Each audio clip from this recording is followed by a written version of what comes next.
да ви известам. Вие сте 2 години власт во оваа држава и бришете патос со македонскиот народ.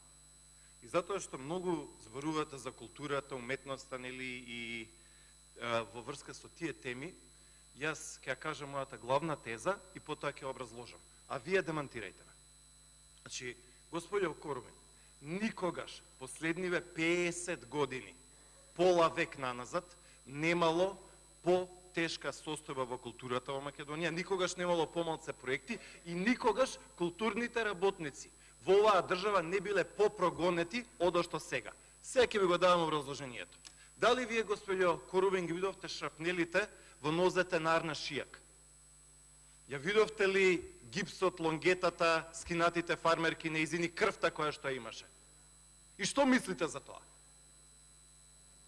Затоа што бевте премногу, нели, режимот вака, онака. Што мислите за шрапнелите во нозете на Арна Шијак? И дали било кој од полицијата одговараше за тоа? Не. Што мислите за апсењето на Ирена Ристич? Не само што е у апсија, туку и ја пратија на едно друго место.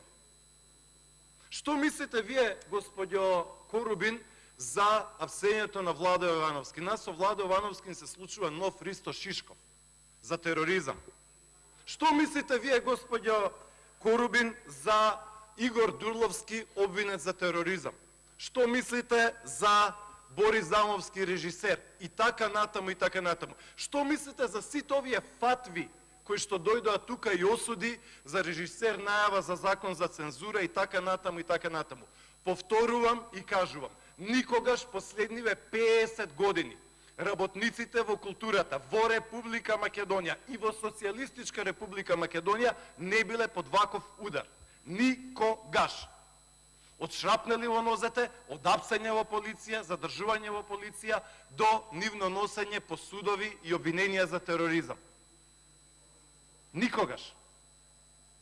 Па имаме ние тука учесници во шарена револуција, ни велат како се именуваат директори по културните институции. Па имаме расправа на директор на Драмски театар со советник, не знам, од овој или од оној кабинет, како се ставаат директори и така натаму, и така натаму. Па најголемите застапници, промотори, учесници во шарена револуција во моментов се најнезадоволните.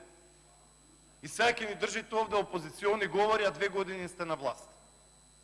Никогаш немало повеќе репресија врз културата последниве 50 години. Дајте аргументи дека не е така.